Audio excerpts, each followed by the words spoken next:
जी, आपने बाबर आज़म पे बहुत ज़्यादा तनकीद कर मैंने बाबर आज़म आप 20 लोगों की तनकीद भी बाबर आज़म पे कर रहे हैं। यार मतलब टेस्ट मैच आप खेल रहे हैं, उन्हीं के साथ आप देख लें। It was a disaster, it was a disaster. और आप ये किस तरह बाबर आज़म को आपने बाबर आज़म को वो उठा दिया हुआ है, ये पता नहीं क्या है बाबर आज़म का मसला। दूसरी काट लो, कोहली जरा करना है। भई मैं कोहली केड़ा कड्ढने। बाबर आज़म के अलावा भी 10 खिलाड़ी खेल रहे हैं। सिलेक्शन कमेटी को तो हमेशा ही क्रिटिसाइज़ किया जाएगा। टेंशन बहुत ज़्यादा थी रिज़वान से। भाईजान आराम नाल आप कहीं मेरे को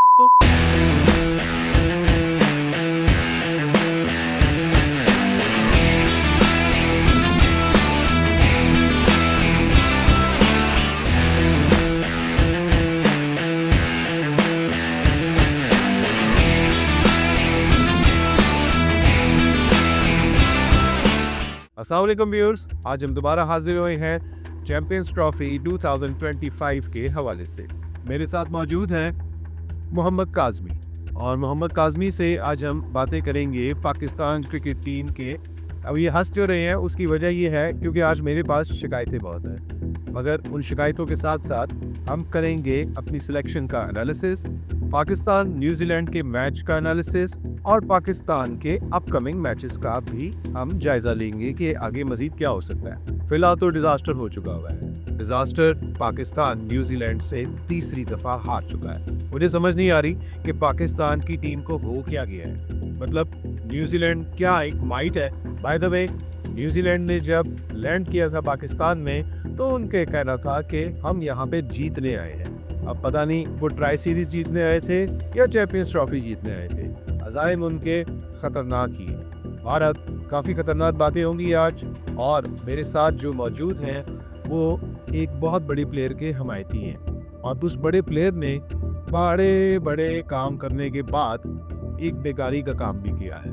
जी हाँ, बाबर आजम, जिसको कल से लोग बेकार आजम बोल रहे हैं। इवन कल से लोग ये भी बात कर रहे हैं कि इन्होंने बहुत जल्दी में स्टेडियम्स तो बना लिए मगर टीम बनाना भूल गए हैं। और इस चीज़ों के हवाले से भी बात होगी कि टीम की सिलेक्शन क्या वाकई इतनी बुरी थी, क्या वाकई उसमें इनकी किसी की भी सेंस प्रिवेल नहीं की कि किस फॉर्मेट पे हम खेलने जा रहे हैं और हमें किस तरह के खिलाड़ी चाहिए।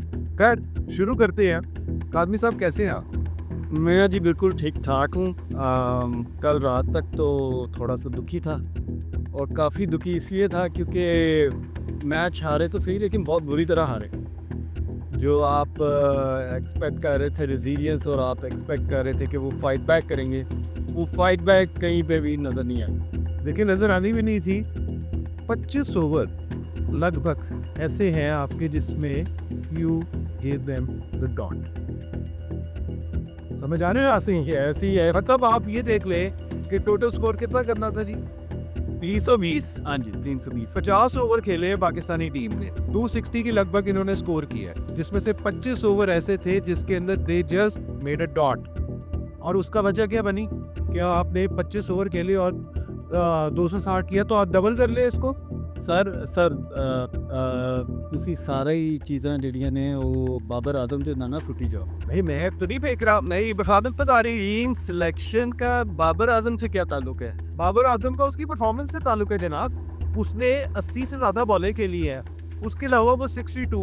अदरवाइज मतलब बाबर आजम को हो क्या गया है, हमें नहीं समझ आ रही। नहीं सर, वो पिच पे आता है और Babar Azam always a slow starter. हमें पता है कि वो स्टार्ट करते हुए एक टाइम लेता है और उसके बाद इनिंग्स बिल्ड करता है और एंड में जाके एक्सेलरेट करता है। क्लासिकल प्लेयर है मगर भाई कभी तो आपको हार्ड हिटर बनना चाहिए। मतलब आप उस टाइम पे आके करें। अब आप उसका ये फैक्ट बताएंगे जी कि अगली साइड से जो है वो विकेटें गिर रही थी तो उसने एक चीज़ को जो है वहाँ पे मतलब कंटेन करके रखना, ये तो और मतलब वो राहुल द्रविड़ बन गए वहाँ पे। यार मतलब टेस्ट मैच आप खेल रहे हैं, उन्हीं के साथ आप देख लें। आपका वो साउंड शकील ऐसे मतलब वो लगता है जैसे टेस्ट मैच खेलने आया था, उसको अपने नहीं समझ आ रही कि वो उसने करना क्या है। I think it is too early.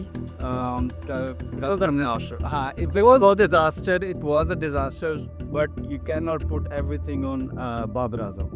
Babar Azam के अलावा भी 10 खिलाड़ी खेल रहे हैं। आप अगर देखें कि ओपनिंग जो थी और जो फ़खर ज़मान इंजर्ड हो गए उसकी वजह से भी, और आप जिस चीज़ को सबसे ज़्यादा क्रिटिसाइज़ करना चाहिए ना कल के मैच में, सिलेक्शन कमेटी को तो हमेशा ही क्रिटिसाइज़ किया जाएगा लेकिन जो सबसे ज़्यादा कल मुझे दुख हुआ और एक्सपेक्टेशन बहुत ज़्यादा थी रिजवान से, रिजवान की कैप्टनसी बिल्कुल ही बिलो पार थी। सिर्फ तीन स्कोर की है बस उसने। ऐसी है ना, ऐसे ही है कि एज अ प्लेयर तो दूर की बात, आप आधा मैच तो उस वक्त ही जीत गए थे जब आपने टॉस जीता था।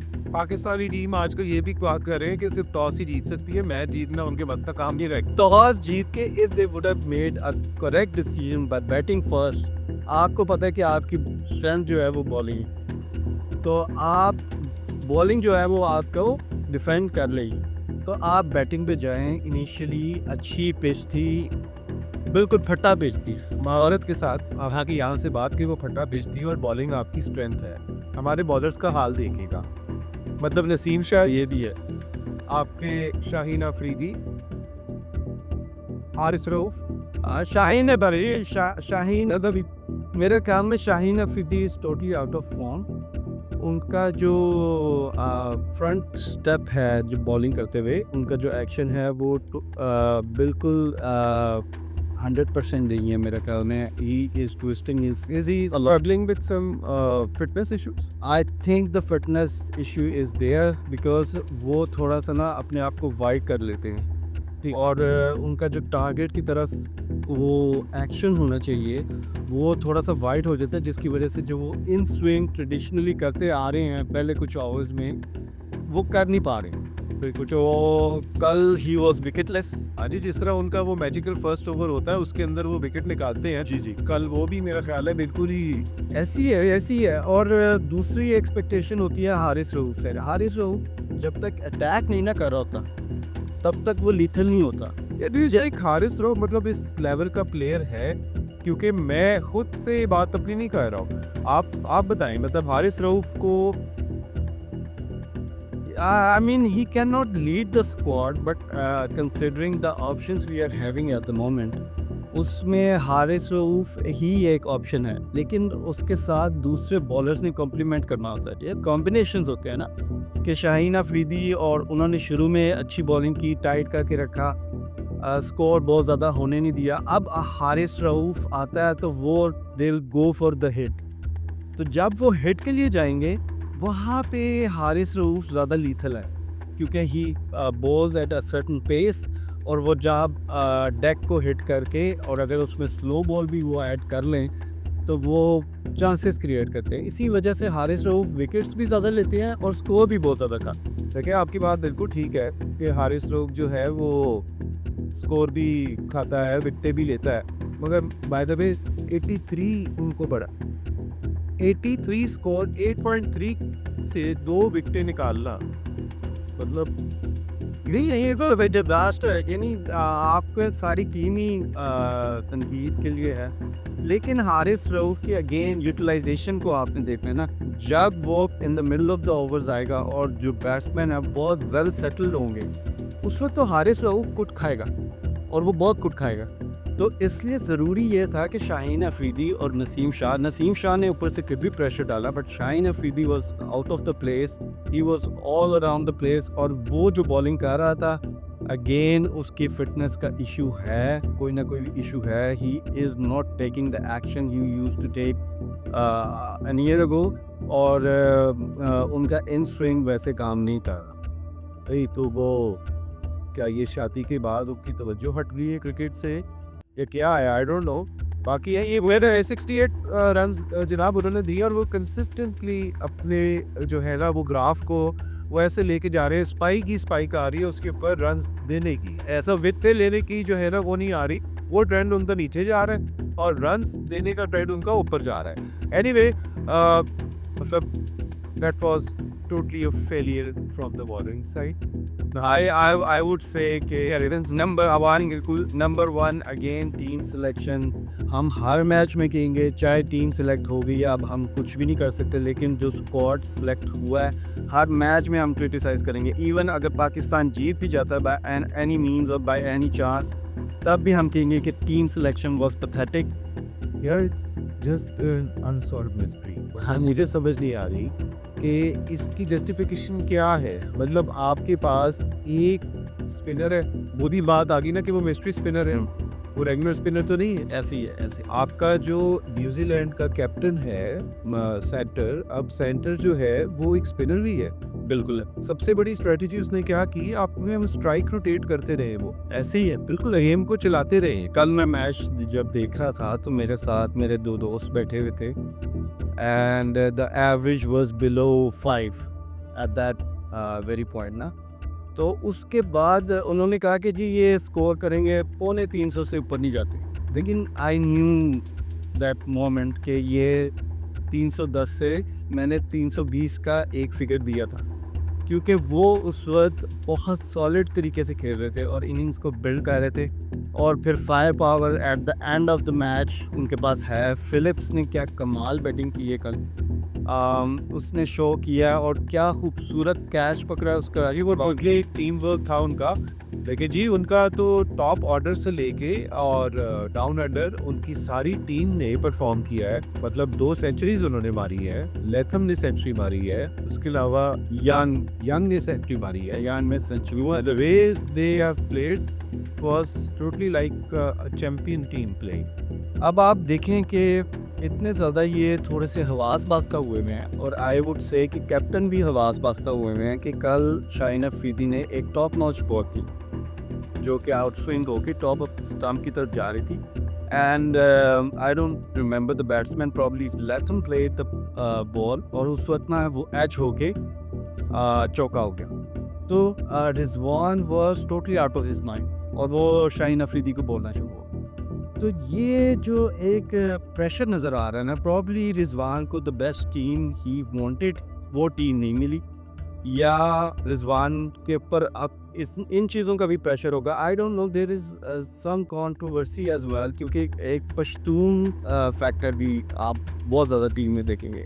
आप देखेंगे कि रिजवान, शाहीन अफरीदी और उसके बाद खुशदिल शाह और नसीम शाह, इनका एक पश्तून फैक्टर भी है।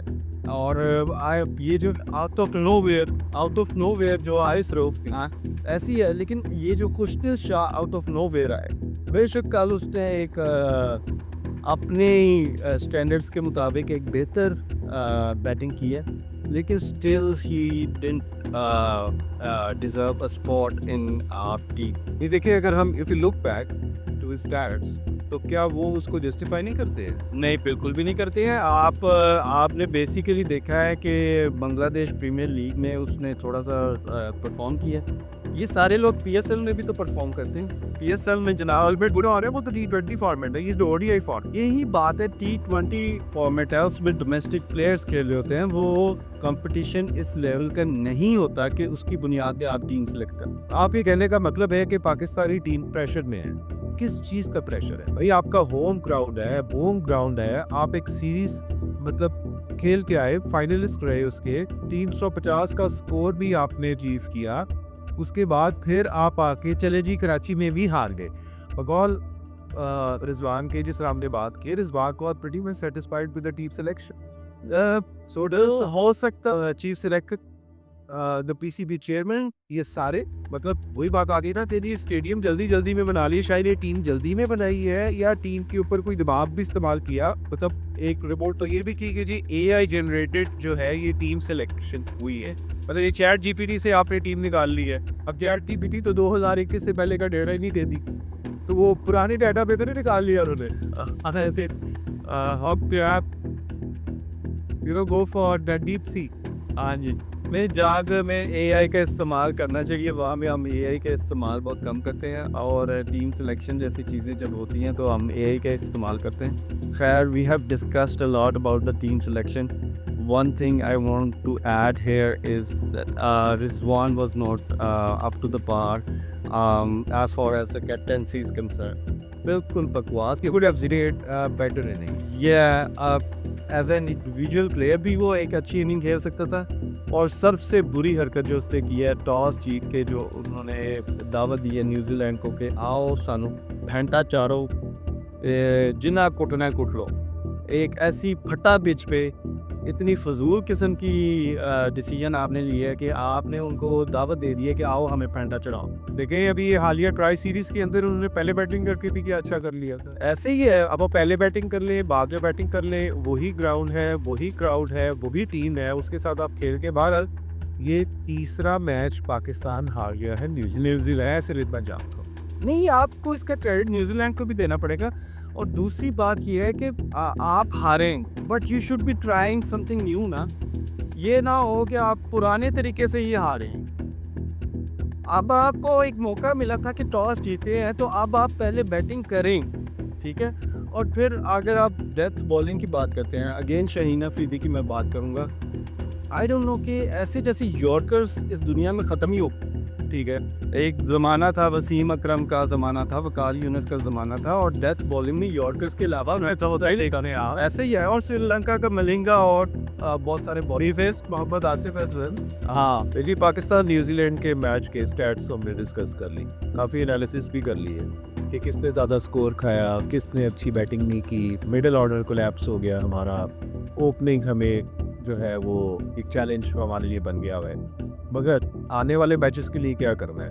बाबर आजम क्या आने वाले मैचेस में भी इसी तरह ही परफॉर्म करेंगे? अभी ये 23 तारीख को कितना बड़ा मैच आने वाला है, पाकिस्तान आज फ्लाई कर चुका हुआ है, उसके अलावा प्रैक्टिस सेशन इनका होगा, मगर आगे माइटी इंडिया खड़ा हुआ। इंडिया ने आज बांग्लादेश को धो डाला है और आगे देखिए क्या होगा। तो इस पर कुछ क्या रोशनी डालेगी आप? देखिए, मेरा अगेन मैं बाबर आजम को डिफेंड नहीं बहुत ज़्यादा करूँगा। बाबर आजम की कल जो इनिंग्स थी, he is out of form, और probably he wanted to come back into the form, और वो शायद इस चीज़ का सहारा ले रहे थे कि साथ वाले बैट्समैन जो है वो तेज़ी से स्कोर करे और मैं जो है इनिंग्स को सॉलिड तरीके से लेके चलूँ। लेकिन again match awareness was not up to the mark, अगर आप बाबर आजम की बात करते हैं तो। नहीं, बाबर आजम की अगर हम बात करें, उनकी परफॉर्मेंस के ऊपर ही आप बात कर लें जी। आपको पता है कि उनकी आखिरी सेंचुरी कब हुई हुई है ओडीआई में? नहीं, नेपाल के खिलाफ 2023 में। उनकी T20 की सेंचुरी कब हुई हुई है? T20 में तो सेंचुरी करना भी बड़ी बात होती है। अभी सारे लोग करते हैं। 2023 में न्यूजीलैंड के खिलाफ उन्होंने ही भी एक है, it's been 2 years now. Test की सेंचुरी कब हुई हुई है? 2000, मतलब आई डोंट नो कि क्या मसला है। बहरहाल उनकी जो 2022 में आखिरी टेस्ट सेंचुरी हुई हुई है, और वो भी न्यूजीलैंड के खिलाफ हुई हुई है।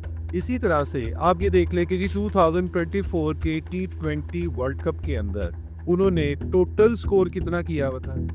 122 रन, सिर्फ 122 रन। उसके अलावा 2023 के ओडीआई वर्ल्ड कप में 40 की एवरेज के साथ वो खेले और सिर्फ 320 रन उन्होंने किए हैं।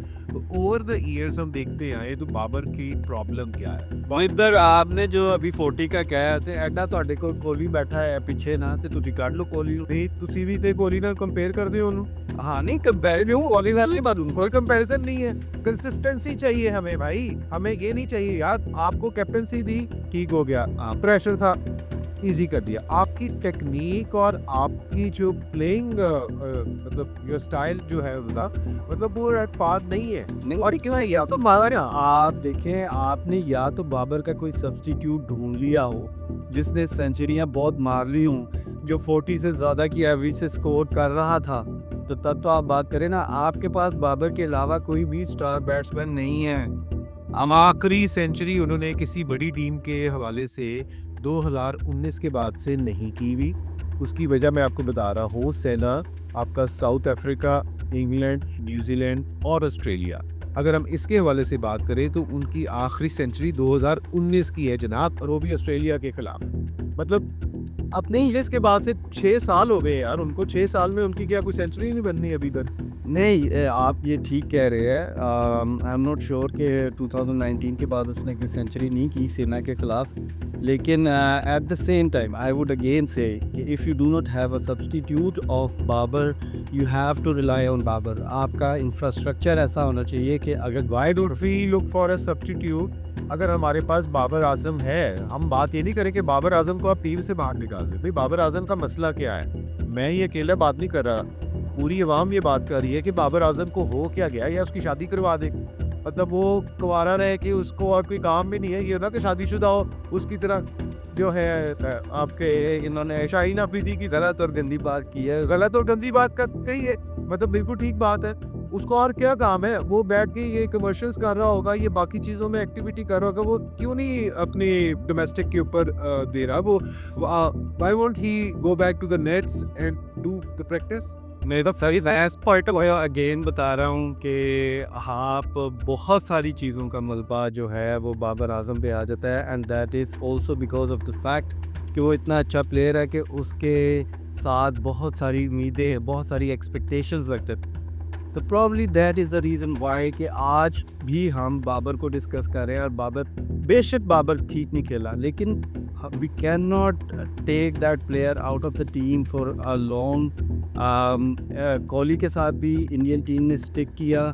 जो भी अच्छा आपका की बैट्समैन होता है, की प्लेयर होता है, उसके साथ स्टिक करना ज़रूरी होता है। चलिए, तो कब तक आएंगे अपनी फॉर्म में वापस? मुझे तो नहीं लग रहा जो हालात है कि वो इस चैंपियंस ट्रॉफी के अंदर कम बैक कर सकते। नहीं, probably the way he is been criticised, तो वो इंडिया के मैच में I think he is going to show his intent, and if everything goes well you never know, Pakistan कभी भी बाउंस बैक कर सकता है। देखिए, वही ना कि कंसिस्टेंसी नहीं है, और दूसरा ये कि जो एप्टीट्यूड है, आई स्टिल थिंक कि they are struggling in so many things, और सही है, इट्स एन अपहिल टास्क के उनको कम बैक करने में। बिल्कुल, by finger crossed ji,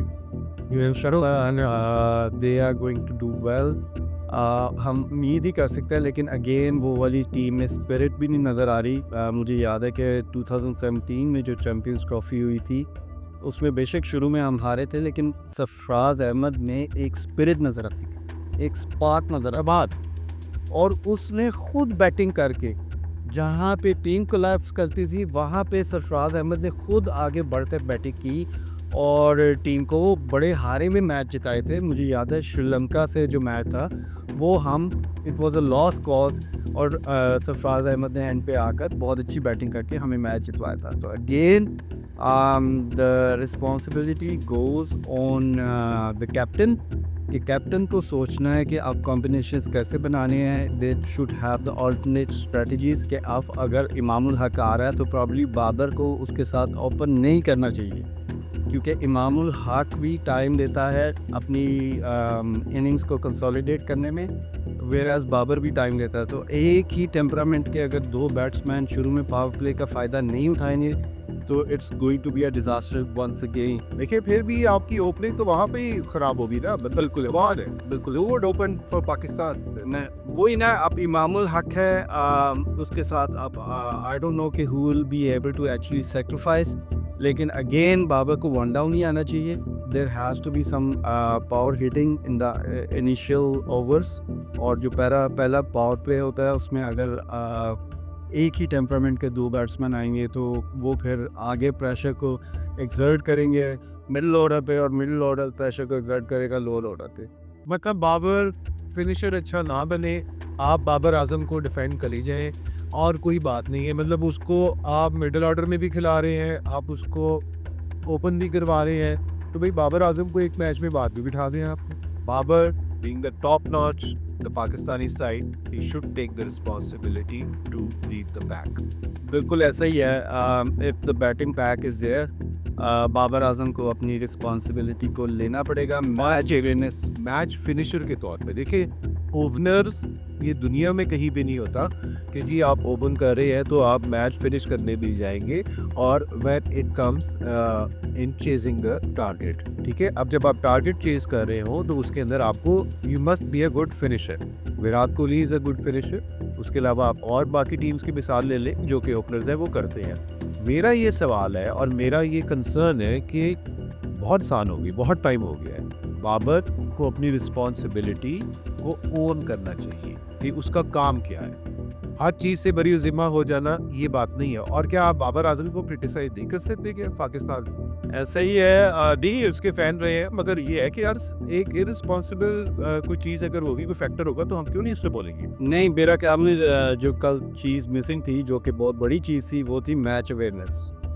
match awareness Babar Azam की बहुत फजूल थी, मैं तो कहूँगा क्योंकि माज़रत के साथ उस वो बिल्कुल भी इस चीज़ का he was never aware of the fact कि उसको किस तरह से स्कोरिंग को तेज़ करना है।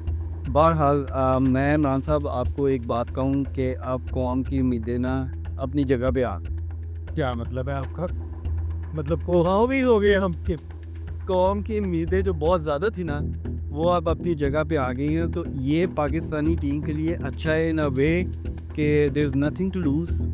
हम पहले ही उम्मीद कर रहे हैं कि अगर हवाओं पे ही रहना है तो इंडिया में पाकिस्तान से ज़्यादा मुसलमानों की आबादी है। हाँ ये बात इस बात को सही है, तो फिर उनके मुसलमान भी जो है वो दुआ करते हैं, दुआओं का असर होता है, मगर उससे पहले मेहनत, और मेहनत से के अलावा आप अपना दिमाग तो सेट रखें। मतलब समझ नहीं आ रही कि दिमाग सेट आ गया है, क्या हुआ है क्या नहीं हुआ। और आप जैसे लोग, मैं माजरत के साथ बात करूँगा कि आप मतलब बाबर आजम को पता नहीं क्यों आपने एक चीज़ को डिफेंड कर रहे हैं। If something is wrong you must say it is wrong. नहीं I am saying the fact कि बाबर आजम जो है वो मैच अवेयरनेस नहीं थी, लेकिन again I would repeat team के लिए खेलें जनाब, आप रिपीट ना करें, जो भी है टीम के लिए खेलें, पाकिस्तान के लिए खेलें, ना कि वो अपने लिए खेलें। अब सलमान अली आगा को देख लें, वो टीम के लिए खेला है, उसने नहीं किया स्कोर कम बॉलों पे। भाई आप डॉट्स क्यों दे रहे हैं? और बात फिर वही आ जाती है कि आप न्यूजीलैंड के मैच को दोबारा ले आए, तो जो प्रेसिडेंट सेट करके आगे है वो आगे फिर वो क्या करेंगे फिर? नहीं ऐसा ही है, लेकिन अगेन मैं ये कहूँगा कि there is nothing to lose. अब कौम की एक्सपेक्टेशन इतनी ज़्यादा नहीं है पाकिस्तानी टीम से कि इंडिया के ख़िलाफ़ ये कोई बहुत बड़ा मार्का मारेंगे। तो जब ऐसी सिचुएशन हो तो खुल के जाके खेलें। Babar needs to show his intent कि वो मैच जीतने की तरफ जा रहे हैं। Overall team needs to show their intent कि वो मैच जीतने की तरफ जा रहे हैं। स्कोर खाएं, लेकिन एक ही तरीके से स्कोर ना खाएं, कम से कम दूसरा तरीका तो अपनाएं, कुछ दूसरे वे से तो काम करें। मकसद सिर्फ इतना है, बाबर आजम हमारा मौजू नहीं है, हमारा मौजू है पाकिस्तान क्रिकेट टीम। मगर अगर कल के मैच की बात की जाए तो उस मैच में वाकई बाबर आजम ने वो पार्ट प्ले नहीं किया जो कि उसकी जिम्मेदारी थी। और आने वाले मैच में भी हमें भी अंदेशा है, काम वो वही फिर होगा जी, तुम जीतो या हारो हमें तुमसे प्यार है। भाई प्यार है, दुआओं का असर होता है। इंडिया में आप देख ले जाके, इंडिया में पाकिस्तान से ज़्यादा मुसलमान रहते हैं, तो भाई दुआ के साथ आपने दबा भी देनी है और दबा के साथ आपने खेलना भी है। जो काम है आपका वो करें आप। मेरी बात सुनिए जी, आपने बाबर आजम पे बहुत ज़्यादा तनकीद कर, मैंने बाबर आजम आप दूसरों लोगों की तनकीद भी बाबर आजम पे करें। मैं बाबर आजम पे कोई तनकीद नहीं कर रहा, मैं तो टीम की परफॉर्मेंस के ऊपर तनकीद कर रहा हूँ। और आप ये किस तरह बाबर आजम को, आपने बाबर आजम को वो उठा दिया है, ये पता नहीं क्या है बाबर आजम का मसला। दूसरी काट लो, कोहली जरा काटना है। भाई मैं कोहली केड़ा कटने, हाँ बाबर आजम की जगह बाबर आजम। आप मतलब बाबर आजम ना हो गया या कोई और हो गया भाई, तो आपको कौम के लिए ले आओ। ओ भाई जान आप कहीं मेरे को ये बाबर आजम को डिपेंड कर रहे हो ना। आप अगले मैच के लिए देख लीजिएगा कि बाबर आजम ये नहीं करता। और इन जैसे लोग जो कि बिना वजह का ना फजूल में प्लेयर को उठाते हैं। बाबर आजम पर बहुत तू लगवा मैच देखना है और उसके बाद हम फिर मिलेंगे और फिर बताएंगे। है इसको मैं आपको कह देता हूँ।